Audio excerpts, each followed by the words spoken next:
Hello everyone, this is आशीष वाजपेयी और आप मेरे साथ बच्चों सीख रहे हैं डिफरेंशियल इक्वेशन। और आज हम लोग सीखेंगे लीनियर डिफरेंशियल इक्वेशन किस तरीके से बच्चों सॉल्व किया जाता है।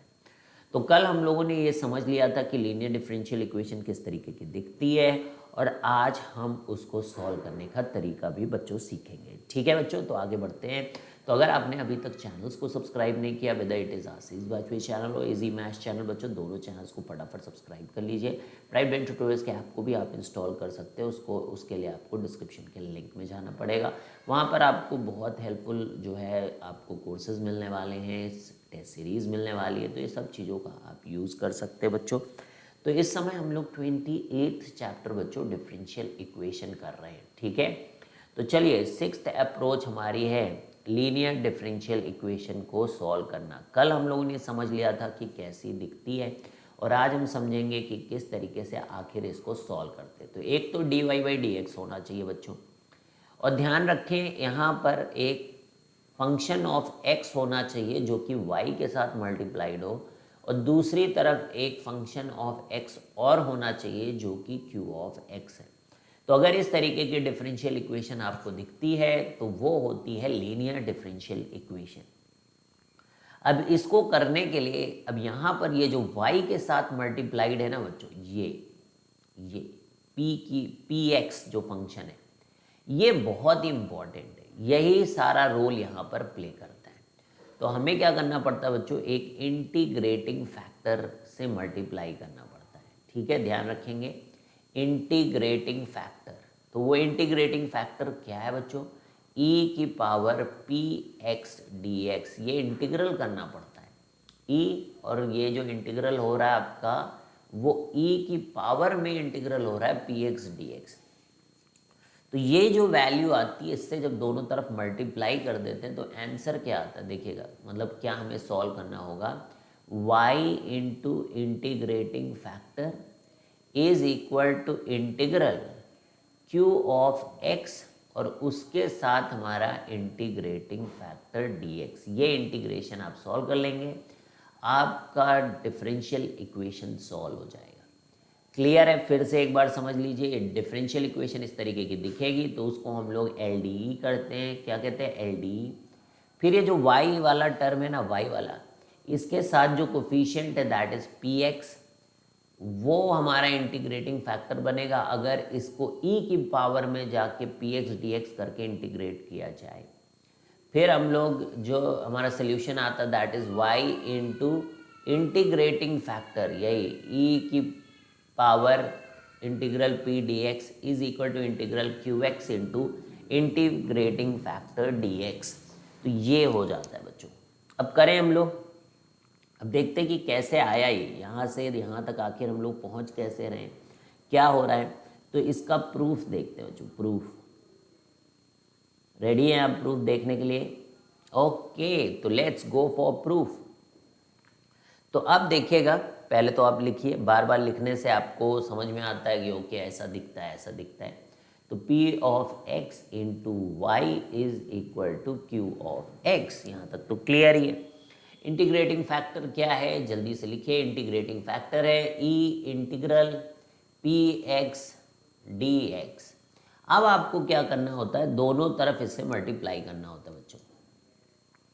तो A integral P X D x से आप मल्टीप्लाई करते हो तो ये मिलता है आपको dy/dx।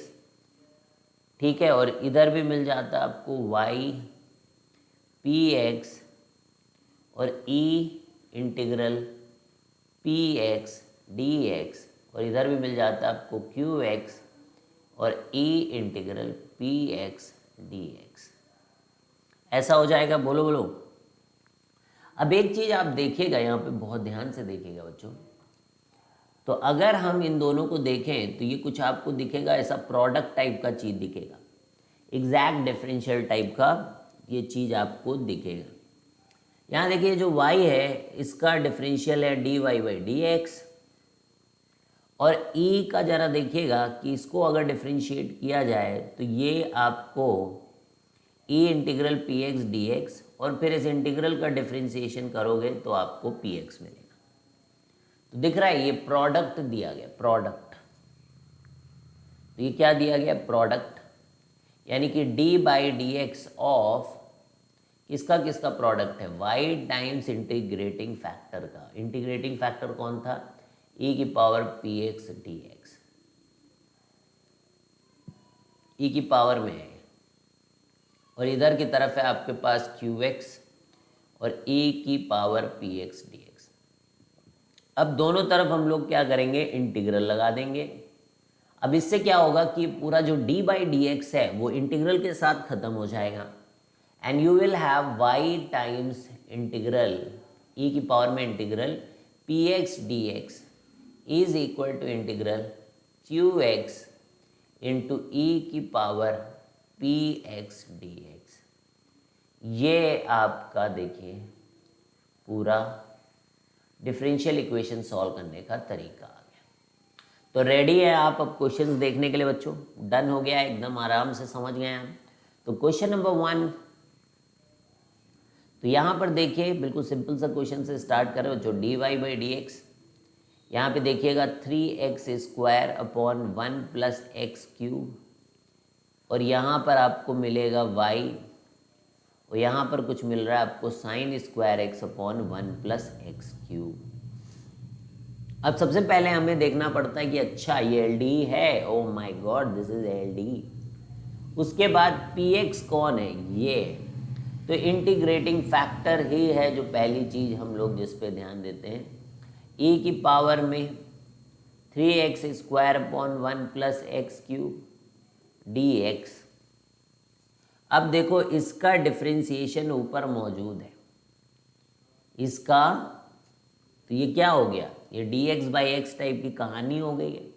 ये पूरे का डिफरेंशिएशन जो नीचे वाला है उसका पूरा का डिफरेंशिएशन ऊपर है, तो इसका जो आंसर आएगा that will be ln 1 plus x cube. तो जो हमारा इंटीग्रेटिंग फैक्टर है वो है e की power ln 1 plus x cube, और वहां से हमें मिलेगा 1 प्लस एक्स क्यूब। ठीक है, तो e की power ln 1 plus x cube, वहां से हमें मिलेगा 1 plus x cube. So that is integrating factor. अब हमें क्या करना है, इसको मल्टीप्लाई करेंगे तो वहां पर आएगा y इंटू इंटीग्रेटिंग फैक्टर, यानी कि 1 प्लस एक्स क्यूब, खत्म। इधर की तरफ इंटीग्रल का साइन लिखना है और क्यू एक्स को लिखना है बच्चों।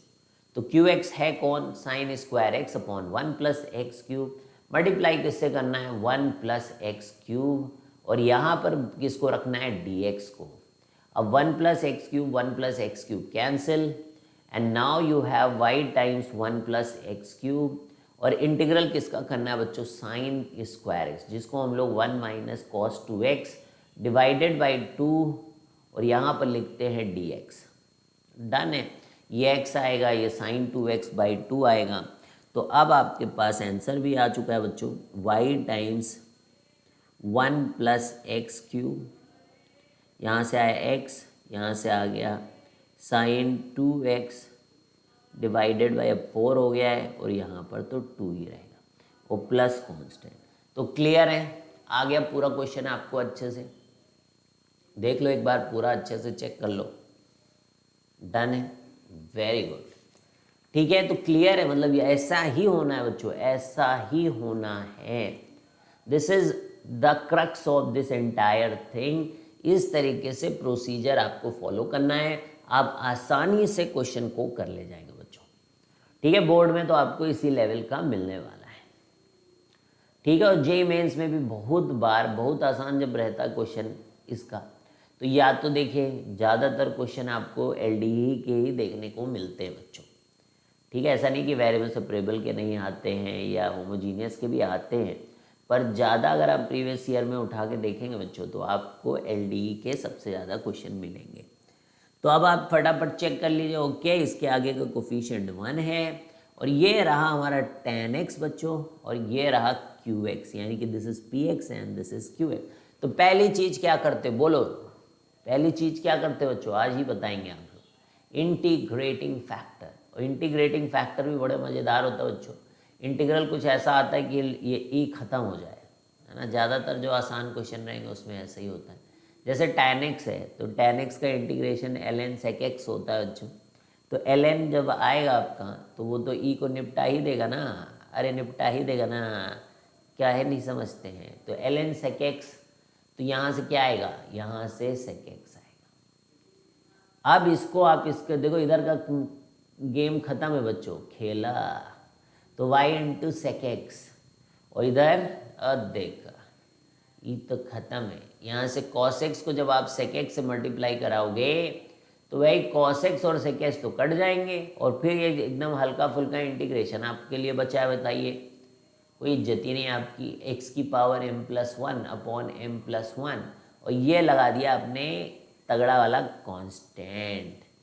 तो हो गया, देखो 2 लाइन में हो रहा है बच्चों, क्योंकि जो आसान क्वेश्चन रहेंगे ना उसमें आपका इंटीग्रेशन भी आसान ही आएगा, और फिर ऐसा एकदम हल्का फुल्का sec x आ गया। बताइए cos x पहले से उन्होंने जानबूझ के डाल रखा था कि कट जाए और फिर आपको कोई परेशानी भी ना हो। तो आपकी परेशानियों का ख्याल रखा जा रहा है बच्चों। अब चलिए हम लोग पहुँचते हैं क्वेश्चन नंबर 3 के अंदर। बहुत ही तगड़ा है कि नहीं हो तो बाद में पता चलेगा बच्चों, जब आप कर लोगे इसे। तो अब क्वेश्चन है आपके सामने x ln x dy/dx और y और 2 ln x। वाह, अब यहाँ पर कहानी कुछ अलग है कि y के साथ तो 1 है और यहाँ ठीक ठीक लग रहा है, पर एक और चीज़ यहाँ पे देखने को मिल रही है कि जो dy/dx है उसके आगे कोफिशिएंट 1 नहीं है बच्चों। अब बताइए कोफिशिएंट 1 कैसे करें, ये कौन सी बड़ी बात होती है। तो this is very very simple thing that we want to keep the coefficient of dy/dx as 1, so we need to divide it by x ln x। तो अब हम x ln x से डिवाइड कर देंगे पूरे एंटायर डिफरेंशियल इक्वेशन को, तो we will be getting 1/x ln x times y is equal to twice of ln x, और ln x से ln x cancels and you will have this 2/x।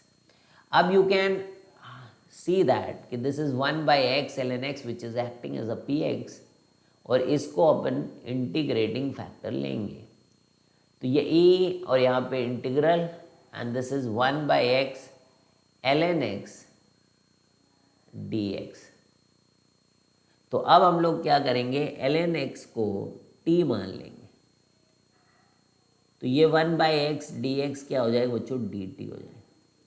तो अब देख लो, वैसे तो इसका डिफ्रेंसिएशन मौजूद है, बहुत आसानी के साथ हो जाए, फिर भी आराम से करिए चीज़ों को। तो ये t और ये dt, अब ये क्या हो गया भाई बोलो, ये e इंटीग्रल ln t हो गया, हो तो गया इंटीग्रल ln t, और ये आ गया t। अब t बताओ क्या था, ln x। तो आपका इंटीग्रेटिंग फैक्टर क्या आ गया बच्चों, ln x। आया कि नहीं आया बताओ जल्दी से। Integrating factor is ln x। ठीक है, अब दोनों तरफ मल्टीप्लाई करेंगे। ठीक है, तो क्या बनेगा, y into ln x is equal to integral 2/x into ln x dx। अब हम लोगों को ln x को t मानना है, तो 1/x dx is equal to dt है, तो ये 2t dt, और इधर है हमारे पास y ln x, तो ये आ रहा है हमारा t² divided by 2 plus constant, तो ये 2 तो कैंसिल ही हो गया, तो y ln x, तो t क्या था हमारा ln x, तो ये ln x का whole square divided by 2 plus constant, तो y ln x is equal to ln square x, और 2 तो कैंसिल हो गया था, 2 तो कैंसिल हो गया था। ठीक है, t²/2, यहाँ पे 2 डिवाइडेड बाई 2 कैंसिल हो गया था, so we have only ln x का होल स्क्वायर प्लस कांस्टेंट। तो आ गया भाई, कोई दिक्कत तो नहीं। ठीक है, सब बढ़िया, अच्छा लग रहा है आपको, तो आगे बढ़ें। अब अच्छा लग रहा है तो तो क्वेश्चन नंबर 3 तक हो गया बच्चों। Let's move to question number 4 now. तो क्वेश्चन है, if y of t is a solution of differential equation. तो बता दिया इन्होंने कि y ऑफ t जो है वो किसी डिफरेंशियल इक्वेशन का सल्यूशन है। अब 1 plus t d y by d t minus t y is equal to 1। तो सॉल्व करिए आप इसको। And it is also given that y of 0 is equal to -1। And फिर क्वेश्चन हमारा है फाइंड y ऑफ 1। ठीक है, आईआईटी में क्वेश्चन पूछा गया बच्चों ये। चलिए करते हैं हम लोग इसे।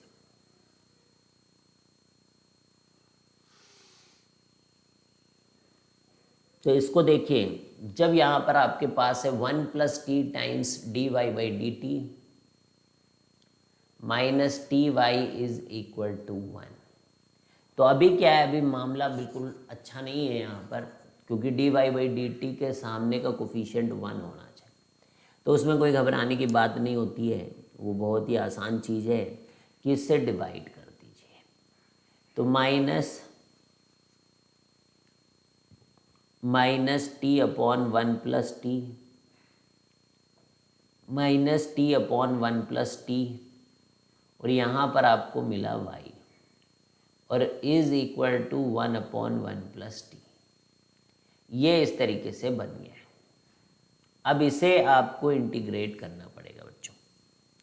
किसको इंटीग्रेट करना होगा? इंटीग्रेटिंग फैक्टर कौन है? ये पूरा p ऑफ t है और ये q ऑफ t है। तो बहुत ही आसान, इसको इंटीग्रेट करेंगे बच्चों।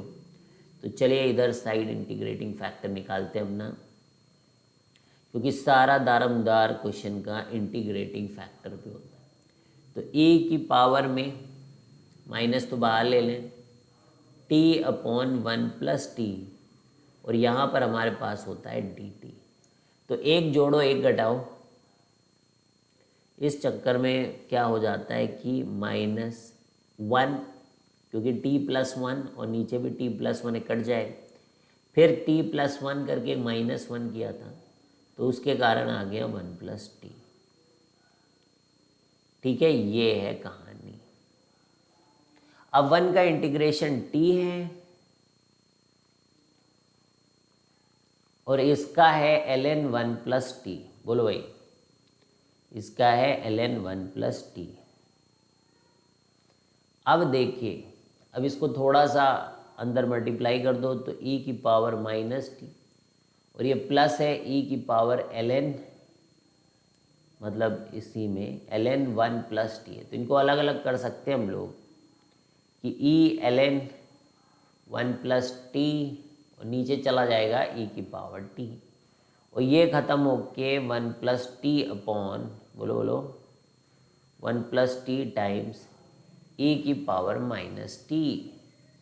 अब हमें क्या करना है? दोनों तरफ ही इससे मल्टीप्लाई करना है। तो हमारे पास आएगा y टाइम्स e की power -t into 1 plus T. यही है क्या? बहुत बढ़िया। और दूसरी तरफ भी इंटीग्रल करना होता है बच्चों। क्या था उधर? qx की तरफ, qt की तरफ 1 अपॉन 1 प्लस टी नीचे है, और ऊपर खुद ही मल्टीप्लाई करने के लिए भाई साहब आ गए e की पावर -t dt। तो ये कैंसिल, तो y टाइम्स e की power -t into 1 plus t, और इधर इसका इंटीग्रेशन है e की पावर -t का e की पावर -t, और एक माइनस और आ गया, और यहाँ पर आ गया प्लस कांस्टेंट। ठीक है, अब हम चाहें तो e की पावर t से दोनों तरफ मल्टीप्लाई कर लें, जिससे थोड़ा सा अच्छा लगने लगे, और ये आएगा इधर से -1, बोलो बोलो बोलो, और इधर आ जाएगा c टाइम्स e की पावर t। और y लिखना है, जैसे y की वैल्यू अपने को पता करनी है, तो इसको नीचे भेज दो 1 अपॉन 1 प्लस टी माइनस में, प्लस c टाइम्स e की power t upon 1 plus T. अब आ जाओ इधर, आ जाओ बच्चों। अब यहाँ कुछ कुछ दिया है कि y of 0 is equal to -1, यानी कि t को रखिए 0 तो y की वैल्यू आएगी -1, ऐसा गिवन है। तो रख दीजिए भाई, y को हमने रख दिया -1, t को रखा 0 तो ये भी आ गया -1, और t को रखा 0 तो वो हो गया 1, तो ये c, तो c की वैल्यू यहाँ से 0 आई है। अब आप अपनी इक्वेशन में रख दीजिए जाके c को 0, ठीक है, आया क्या?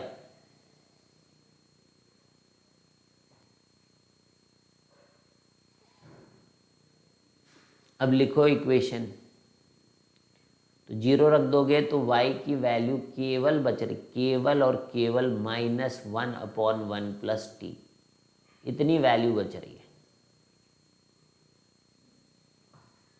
देख लो,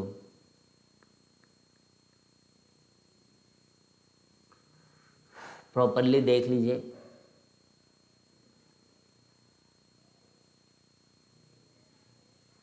t को 0 रखने पर y की वैल्यू -1 आई थी, सही तो है। t को 0 रखा तो y बचा, t को 0 रखा तो -1 आया, y की वैल्यू भी क्या थी -1, और t को 0 रखा तो e की पावर 0 1 हो गया, और t को 0 रखा तो c हो गया। तो c की वैल्यू 0 तो आ गई, और c की वैल्यू अगर 0 आ गई बच्चों तो आप खुद ही देख लो, y की वैल्यू -1/1 प्लस टी आ गई, ठीक है। अब नेक्स्ट इन्होंने कहा y ऑफ 1 निकालो, तो y ऑफ 1 निकालने के लिए t की जगह 1 रखना पड़ेगा, तो -1/2, -1/2, दैट इज योर आंसर,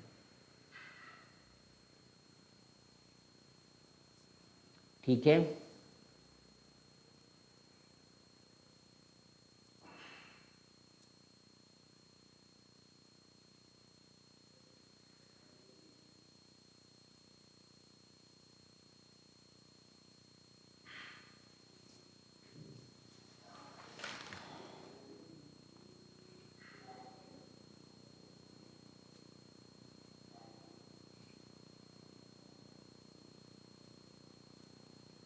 ठीक है, तो चलिए नेक्स्ट क्वेश्चन देखते हैं। तो क्वेश्चन है, कौन सा क्वेश्चन था? तो ये थोड़ा सा लंबा हो गया क्योंकि ये इनिशियल वैल्यू प्रॉब्लम थी, यहाँ पर आपको कांस्टेंट भी सॉल्व करके निकालना था। Find a curve, find a curve passing, find a curve passing through point 2, 0 and having a slope, and having a slope of tangent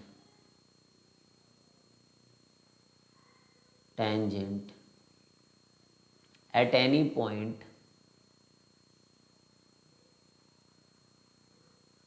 x, y as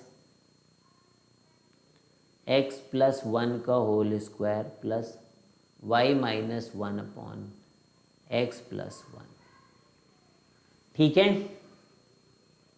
तो एक कर्व है which is passing through the point 2, 0, यानी कि y ऑफ 2 will give you as 0। तो एक तो ये इनिशियल वैल्यू हो गई कांस्टेंट निकालने के लिए, और जहाँ से डिफरेंशियल इक्वेशन हम देख पा रहे हैं वहाँ से आपको भी देखना है कि having a slope of tangent at any point x, y is this, यानी कहने का मतलब है कि हमें क्या दिया है,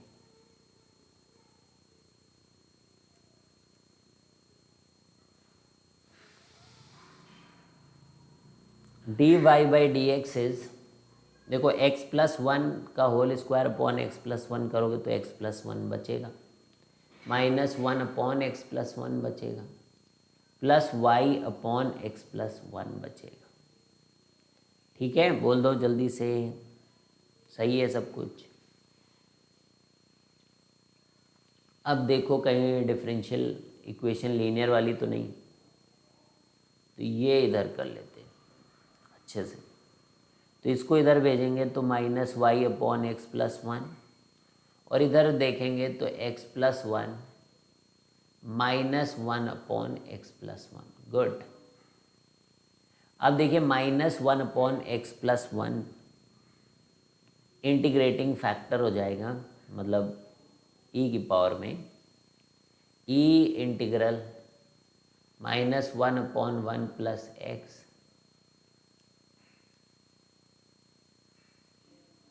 डी एक्स।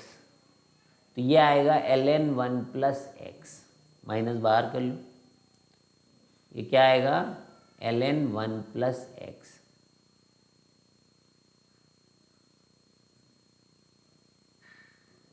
ई की power minus ln x plus one. तो इसको क्या लिख सकते हैं, ई की power ln one upon x plus one. अब देखिए पूरा one upon x plus one करके इंटीग्रेटिंग फैक्टर बाहर आएगा। अब आपको क्या करना है, दोनों तरफ मल्टीप्लाई करना है, यानी कि इंटीग्रेटिंग फैक्टर के साथ y यानी कि one upon one plus x is equal to, और दूसरी तरफ जब ये one upon x plus one multiply होगा तो वो कैंसिल हो जाएगा, और ये one minus one upon x plus one का होल स्क्वायर ये आएगा, और इंटीग्रल जो हो रहा है साथ में वो अलग, and that is d x.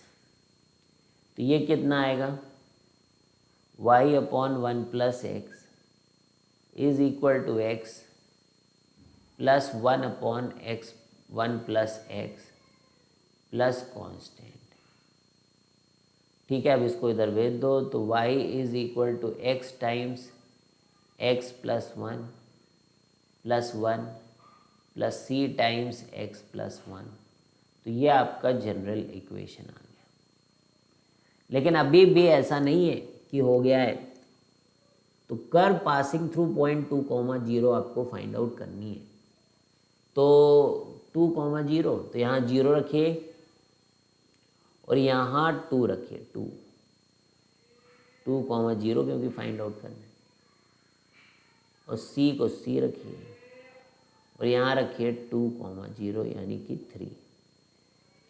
तो 3 2 जा 6, 6 प्लस 1 प्लस सी 3। तो सी की वैल्यू देखिए कितनी आ रही है, -7/3। ठीक है, -7/3। अब इसको उठा के यहाँ पर रख दो, तो y is equal to 1 plus x into x plus one upon 1 plus x -7/3। अब इसके साथ इसको मल्टीप्लाई कर लीजिए, y is equal to x into x plus one यानी कि x plus x square, x plus x square हो गया। फिर 1 अपॉन 1 प्लस एक्स से 1 प्लस एक्स जब मल्टीप्लाई होगा तो दैट विल गिव यू 1, और फिर यहाँ से -7/3 टाइम्स -7/3 प्लस एक्स। ठीक है,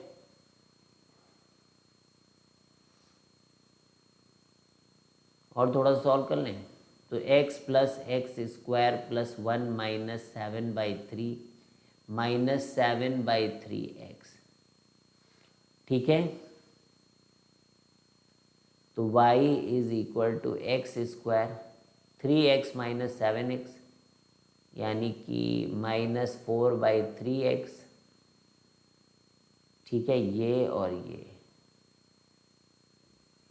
और 1 -4/3,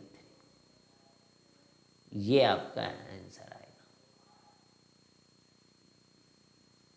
क्लियर है, आ रही इस बात समझ में कैसे डिफरेंशियल इक्वेशन सॉल्व हो रहा है और कैसे कांस्टेंट निकाला जा रहा है। इसके बाद हम लोग कांस्टेंट निकाल रहे हैं। कांस्टेंट निकालने के लिए यहाँ पर यूज़ हो रहा है ये कि ये पास कहाँ से कर्व कर रही है। ठीक है, आ रहा है वही बात, क्वेश्चन समझ में, लैंग्वेज समझ में आ रही है। चलिए क्वेश्चन नंबर 6।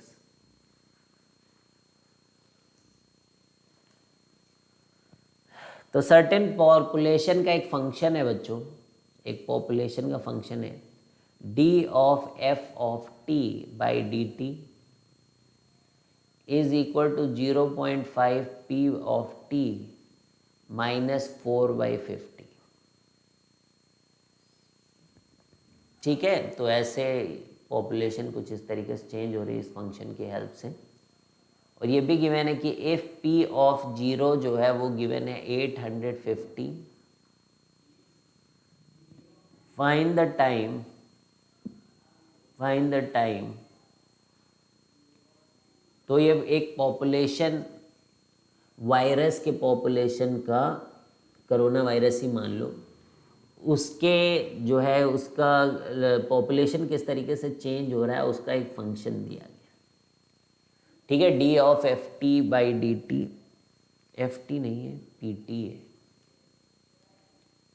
ठीक है, rate of change of population of corona with respect to time t is given as 0.5 p t -450 and it is given कि शुरुआत के समय पर अगर 850 वायरस थे तो find the time by which corona virus disappears.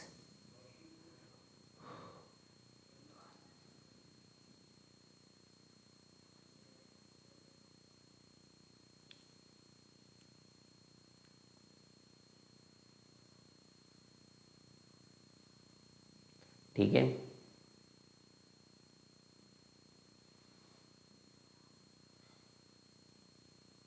तो अब हमें यहाँ पर क्या करना है, अब यहाँ हमें क्या करना है देखिएगा बहुत ध्यान से।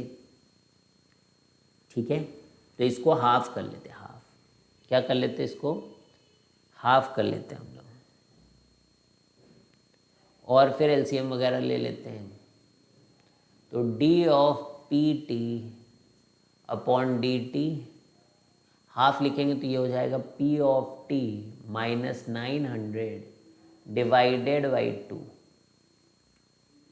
अब देखिए D of P T variable separable है ये, क्योंकि पी टी बाई 100 अलग हो जाएगा यहाँ से।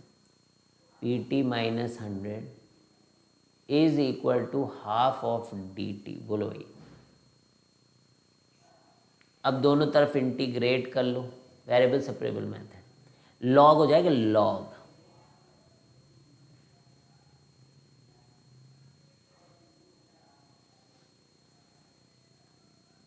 लॉग हो जाएगा कि नहीं,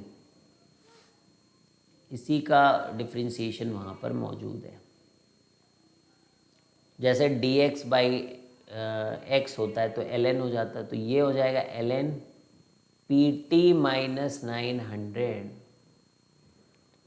और इधर की तरफ क्या आएगा t/2 प्लस कांस्टेंट। तो ये लॉग में जब आप इसको लिखोगे तो लॉग को एंटी लॉग ले लेंगे, तो P T -900 is equal to E की पावर t/2 प्लस कांस्टेंट। ठीक है, तो यानी कि P T is equal to 900 plus E की पावर t/2 प्लस कांस्टेंट। अब क्या कह रहे हैं कि जब शुरुआत था, तो यानी कि जब put t is equal to 0 तो उस समय पॉपुलेशन जो थी p ऑफ 0 पे वो 850 थी। तो रख दो जाके और कांस्टेंट पता करो, तभी तो आप पता कर पाओगे कि कब कोरोना वायरस ख़त्म होगा। तो 850 इज इक्वल टू 900 प्लस ये 0 है e की पावर c, तो ये -500 -50।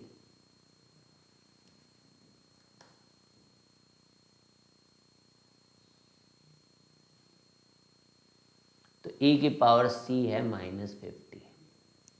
अब जो फंक्शन था हमारा उसको ध्यान से देखिएगा, ये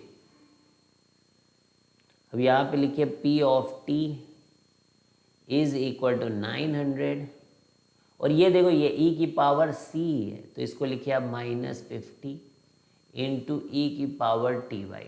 ये आपका फंक्शन है। तो इसकी पॉपुलेशन कब 0 हो जाएगी, तो put p t equal to 0, तो आपको पी टी को 0 रखना पड़ेगा। तो 0 रखोगे तो 900 is equal to 50 times e की पावर t/2। अब e की power t/2 is 900 divided by 50, 0 0 18 आएगा ये।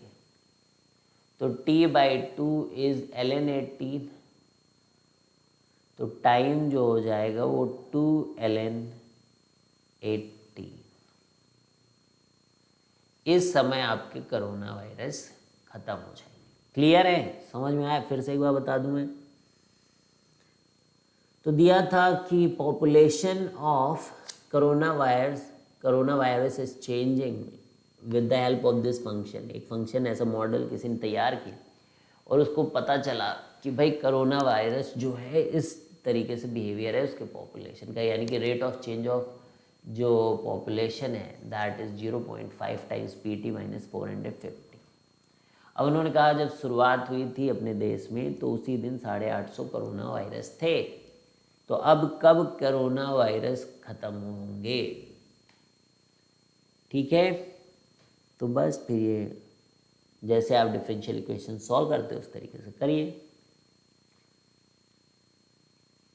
चलिए अब नेक्स्ट अप्रोच हम लोग सीखने जा रहे हैं बच्चों, that is Bernoulli's differential equation.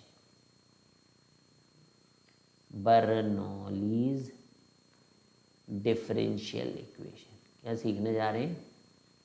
Bernoulli's differential equation.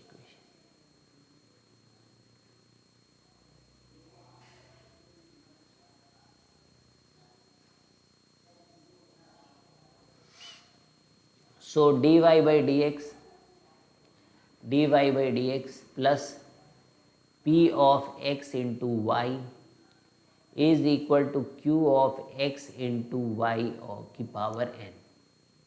ठीक है, अब इस टाइप का रहेगा, यानी कि यहाँ पे सब कुछ तो देखो वैसा ही लग रहा है कि पी एक्स इंटू वाई, लेकिन यहाँ पे केवल क्यू एक्स में क्या होता था कि केवल क्यू एक्स होता था अकेला, लेकिन बर्नौली के केस में y की पावर n है, यानी क्यूब वगैरह हो सकता है, y की पावर 4 कुछ भी हो सकता है, पर y है वहाँ पर भी। तो अब वहाँ आपको क्या करना है? डिवाइड करना है बच्चों, बिल्कुल qx को खाली कर देना है, यानी कि y रहना नहीं चाहिए वहाँ। तो आपको क्या करना है? y की पावर n से पूरे को डिवाइड कर देना है। तो ये dy बाई डी एक्स, ये आएगा px और नीचे आएगा y की पावर n माइनस और इधर आएगा qx। ठीक है, अब हमें क्या करना है? अब एक बड़ा ही काम करना है यहाँ पर कि ये थोड़ा सा सिंप्लीफाइड हो जाए सिचुएशन। तो we will be putting 1 upon Y की power n minus 1 is equal to T. अब इसको दोनों तरफ डिफ्रेंशिएट करेंगे तो माइनस n माइनस वाई 1 और ये हो जाएगा y की power n dy by D x is D t by D x. ठीक है, तो अब ये आएगा dy बाई डी एक्स और नीचे आएगा y की पावर n और ये हो जाएगा 1 upon n minus 1 times D t by D x. ठीक है, तो अब इसको हम लोग ऐसे लिख देंगे 1 बाई n माइनस 1, लिख दो इसको।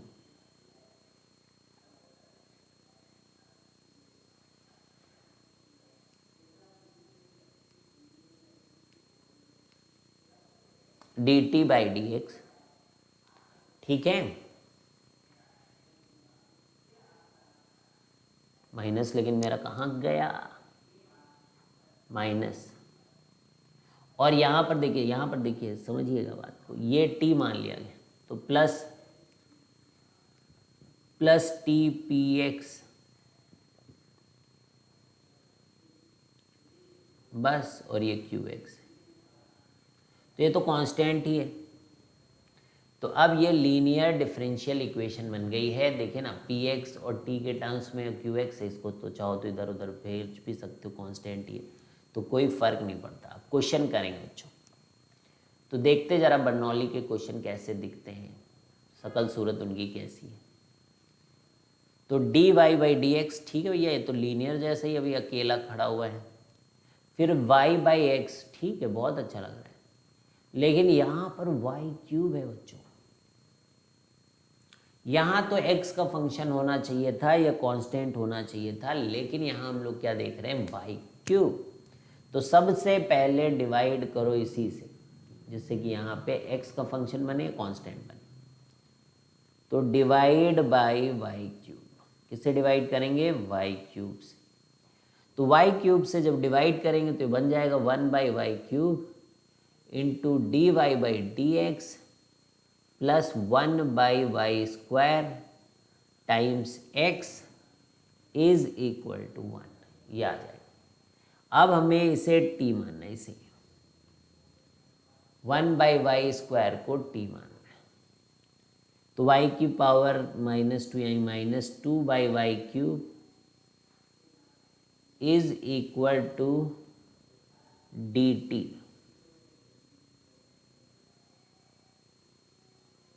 माइनस वाई के टर्म्स में कर रहे थे, एक्स के रिस्पेक्ट में। तो -2 y cube divided by d y by D x is equal to d t by D x. अब देखो यहाँ पे वाई क्यूब, तो ये -1/2 को इधर भेज दो। अब आप इसकी जगह जाके यहाँ पे लिखिए -1/2 D t by D x, और ये 1 बाई वाई स्क्वायर जो है वो t हो जाएगा। तो this is t by x is equal to 1। ठीक है, अब प्रॉपरली इस -1/2 को उधर भेज दीजिए, जिससे कि पूरा प्रॉपर बन सके। तो dt बाई डी एक्स जैसे होता था हमारा linear differential equation, -2t by x is equal to -2। अब यही इंटीग्रेटिंग फैक्टर बच्चों यहाँ से बनेगा, e की power integral -2 by x D x. तो ये बन जाएगा e की पावर -2 ln x। तो 1 बाई एक्स स्क्वायर बन जाएगा बच्चों, ये 1 बाई एक्स स्क्वायर। तो अब t into 1 by x square integral -2 by x square, जो कि आपको 2 बाई एक्स प्लस कॉन्स्टेंट है ना, इंटीग्रेशन तो कर ही लेते होगे। t by x square is equal to 2 by x plus constant. अब t को क्या रखा था, 1 वाई स्क्वायर। तो 1 x² y square is equal to 2 by x plus constant. This is our answer, this is our answer. ठीक है भाई, आ गया समझ में। तो देख लिया बर्नौली वाला, पहचान जाओगे बर्नौली को। यहां देखिए वाई क्यूब, इसी से पहचान में। तो इसको आपको यहाँ से वाई क्यूब जो है इससे डिवाइड कर देना होता है। फिर जो ये x, ये जो y वाली चीज़ रहती ना, इसको पूरे को t माना जाता है। ये बस कर लिया ना भाई तो सब हो जाएगा। चलिए नेक्स्ट क्वेश्चन देखते हैं, क्वेश्चन नंबर 2। तो क्वेश्चन क्या है, x times d y by D x plus y is equal to Y square times ln x। तो x times d y by D x plus y is equal to Y square ln x। तो इसी से divide करो ये, क्योंकि यहाँ पर केवल x का फंक्शन या कांस्टेंट होना चाहिए। तो वाई स्क्वायर से डिवाइड करोगे तो x upon y square d y by D x. तो 1 by y is equal to ln x, और x से भी डिवाइड कर दो। ठीक है, x से भी डिवाइड कर दो।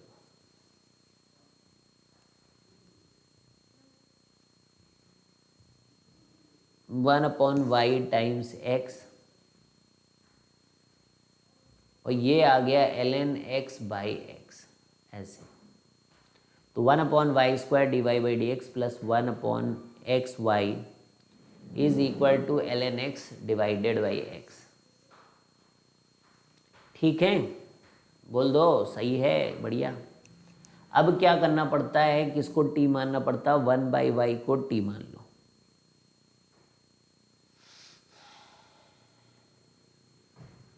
अब ये -1/y² dy/dx is equal to dt/dx। अब ये 1/y² dy/dx को लिखेंगे हम लोग -dt/dx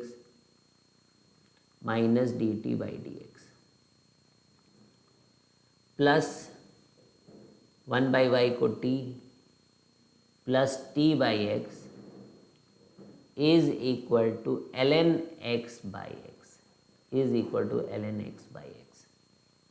ठीक है, तो dt/dx minus t/x minus ln x/x, dt/dx minus t/x is equal to minus ln x/x। तो इंटीग्रेटिंग फैक्टर क्या हो जाएगा बोलो, a की power minus integral 1/x dx। तो ये e की पावर माइनस ln x, अरे भैया 1/x का इंटीग्रेशन क्या होता है, तो ये 1/x आ जाएगा बच्चों। This integrating factor is coming as 1/x। तो इधर हो जाएगा t/x, इधर देखिए इधर, तो इधर हो जाएगा minus ln x divided by x² dx। तो ये फंक्शन, इसको थोड़ा और प्रॉपरली लिखना पड़ेगा,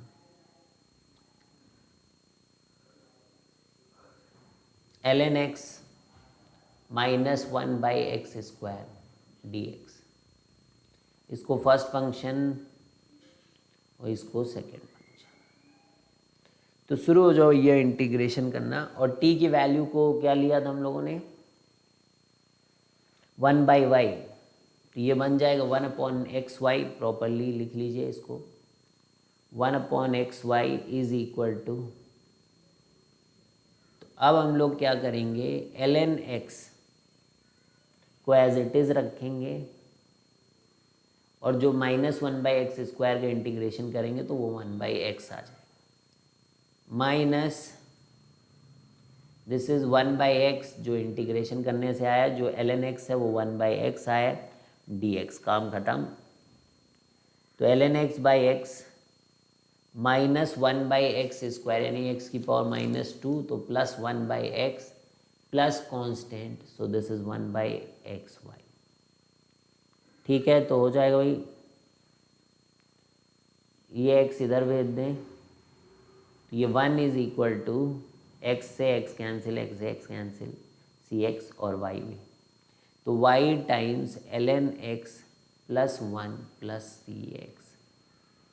ठीक है, तो ये इस तरीके से आपके बर्नौली के क्वेश्चन होते हैं बच्चों। बर्नौली, अब देख ही लिया आपने बर्नौली में क्या हो सकता है मैक्सिमम, तो बर्नौली भी आपने सीख लिया है। अब नेक्स्ट जो टॉपिक आज हम लोग सीखेंगे that is orthogonal trajectory. Orthogonal trajectory, अब आप वो पढ़ चुके हो कोनिक सेक्शन, वहाँ पर भी आपने ऑर्थोगोनल ट्रेजेक्ट्री पढ़ी है। ठीक है, खासतौर पे सर्कल पे आपने पढ़ा था। ठीक है, ऑर्थोगोनल ट्रेजेक्ट्री, तो दो,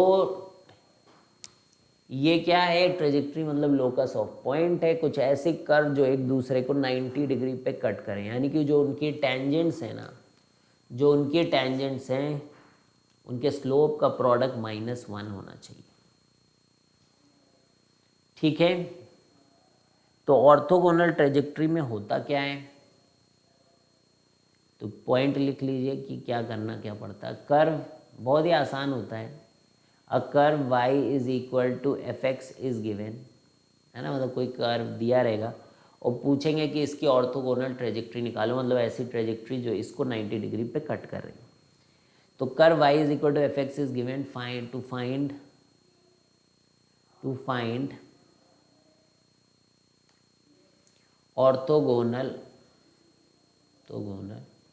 trajectory of given curve.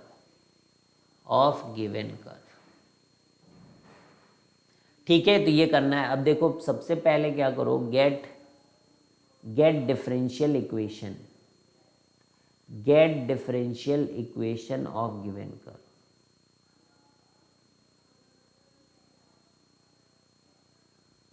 Get differential equation of given curve. ठीक है, सेकंड है रिप्लेस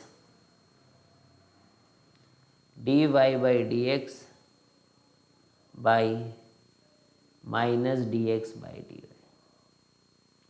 ठीक है, तो रिप्लेस करना है dy by dx को माइनस dx by dy, क्योंकि dy by dx into minus dx by dy is going to be equal to -1, तो वहां से ऑर्थोगोनल ट्रेजेक्ट्री आ जाएगी। नाउ गेट सोल्यूशन, मतलब सॉल्व करो इसको। Now get solution of new differential equation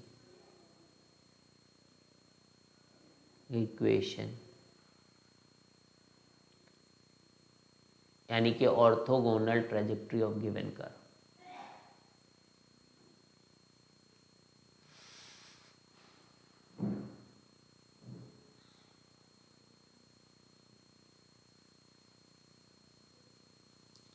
तो देखो क्या क्या करना है।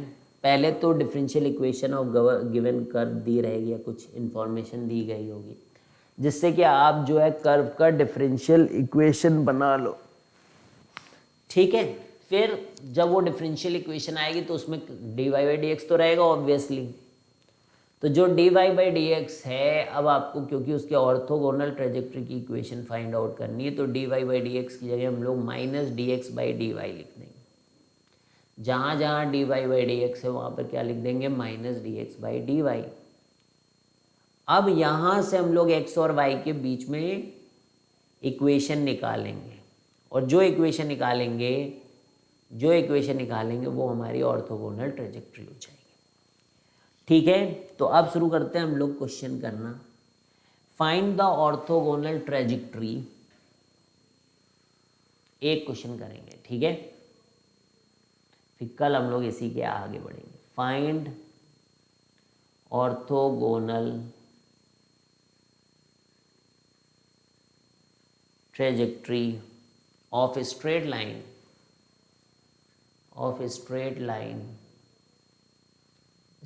लाइन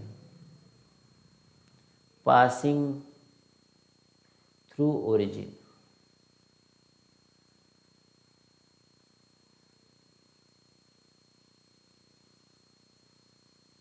तो देखो स्ट्रेट लाइन की इक्वेशन होती है form y is equal to M X plus C, लेकिन अगर ये ओरिजिन से पास हो रही, पासिंग थ्रू ओरिजिन, तो ये पासिंग थ्रू ओरिजिन हो रही है अगर,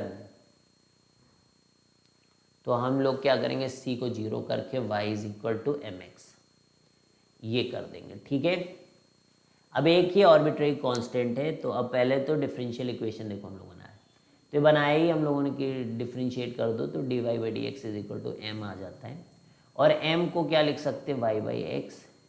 तो ये डिफरेंशियल इक्वेशन हम लोगों ने क्रिएट कर दिया है, ओरिजिनल वाली, मतलब जिसकी ऑर्थोगोनल ट्रेजेक्ट्री निकालनी is equal to y by x। ठीक है भाई, यहाँ तक कोई दिक्कत तो नहीं है, देख लो।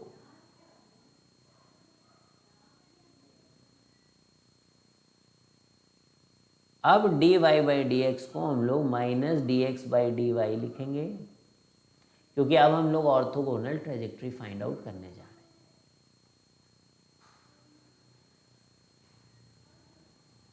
हैं। ये हो जाएगा, देखो y dy और माइनस एक्स डी एक्स एक तरफ कर लें तो x dx plus y dy is equal to 0।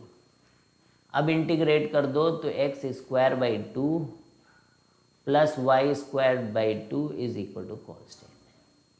तो ये देखो x square plus y square is equal to some another constant मान लो ए स्क्वायर, तो ये ऐसा सर्कल है जिसका सेंटर 0 0 से। अब देखिए कैसे मतलब ओरिजिन से पास होने वाली लाइन इसके ऑर्थोगोनल ट्रेजेक्टरी। तो देखो ये लाइन ओरिजिन से पास हो रही लाइन, तो सेंटर से जो भी लाइन इसमें पास करेगी वो ऑर्थोगोनली ही इसको कट करेगी। देखो अगर यहाँ पे टेंजेंट डालें हम लोग सर्कल पे तो दोनों का 90 डिग्री है। तो स्लोप 90 डिग्री अगर इस इक्वेशन के साथ, तो ये दोनों क्या हैं, ऑर्थोगोनल हैं।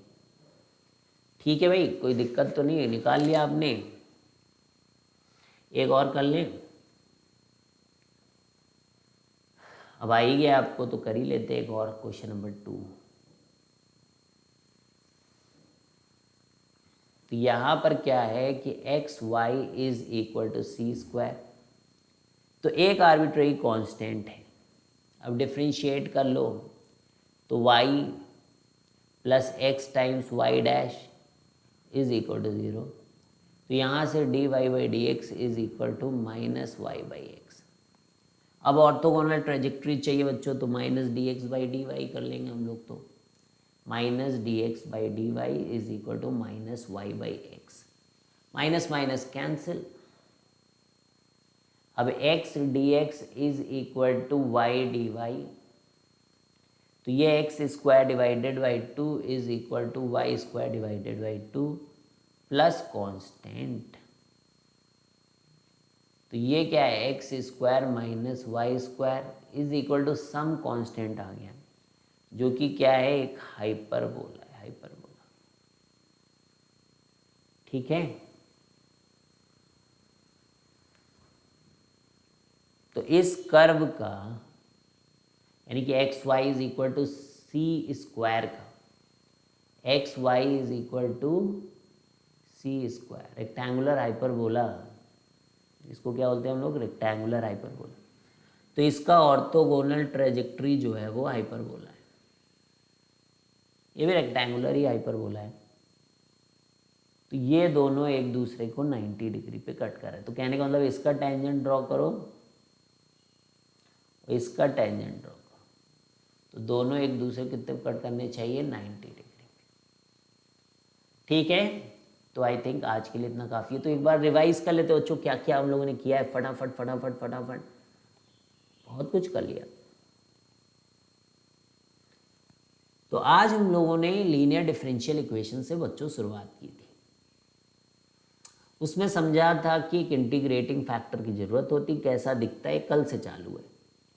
फिर करने के लिए हम लोगों ने क्या किया कि जो इंटीग्रेटिंग फैक्टर हम लोग बोल रहे हैं उसको मल्टीप्लाई किया, तो लेफ्ट हैंड साइड में एक एग्जैक्ट डिफरेंशियल इक्वेशन दो प्रोडक्ट ऑफ द फंक्शंस का बन गई, जिसकी हेल्प से हमें ये कॉम्प्लिकेटेड सी एक इक्वेशन मिली बच्चों, जो कि शुरुआत में जब भी कोई भी बच्चा पहली बार पढ़ता है तो उसको बड़ा ही कॉम्प्लिकेटेड सा ये लगता है। लेकिन you have to like control your nerves and you have to understand कि 2-4 बार लिखोगे तो ये काफ़ी आसान हो जाता है, जो कि आपने देखा भी हो। तो फिर हम लोगों ने उसको अप्लाई किया, जैसे कि इस क्वेश्चन में अप्लाई किया, इंटीग्रेटिंग फैक्टर से मल्टीप्लाई किया है तो प्रोडक्ट बन गया, और चीज़ें आसान होती जाती हैं और क्वेश्चन सॉल्व होते जाते हैं। फिर यहाँ पर भी ऐसे ही था कि जब पहचानिए आप इसको, फिर इंटीग्रेटिंग पता करिए और फिर उसको मल्टीप्लाई कर दीजिए दोनों तरफ, और फिर आप देखेंगे कि एक आसान सा इंटीग्रेशन हो जाता है। तो सेम ही कंडीशन यहाँ पर चलती रह रही है। अब बस केवल प्रॉपर फॉर्मेट आपको पता होना चाहिए डिफरेंशियल इक्वेशन का। तो ये अलग अलग उसके एप्लीकेशंस और क्वेश्चंस हम लोगों ने किए। ठीक है, फिर आए बर्नौलीज डिफरेंशियल इक्वेशन। इसका एक अपना प्रॉपर फॉर्मेट है, तरीका है, जिस तरीके से देखो अगर किसी इक्वेशन को तो you will understand it's a Bernoulli differential. इसको करने का भी तरीका है अपना एक, ठीक है, कि किसको आपको जो है सब्सटीट्यूट करना है, सब आपको क्लियर कट आइडिया पहले से है, क्योंकि आपने सीखा। और फिर कई सारे एग्जाम्पल हम लोग कर रहे तब से। और फिर लास्ट टॉपिक जो आज हम लोगों ने सीखा वो था ऑर्थोगोनल ट्रेजेक्ट्री, उसके ऊपर भी 2 क्वेश्चन हम लोगों ने कर लिए। तो कल हम यही सारी चीज़ें और भी बढ़ाएंगे बच्चों, और भी सारी चीज़ें सीखेंगे। और तब तक के लिए बच्चों धन्यवाद। पढ़ते रहें, शेयर करते रहें वीडियोज़ को, हेल्प करते रहें लोगों को एक अच्छा क्वालिटी कंटेंट पाने के लिए। Bye bye guys, have a great day.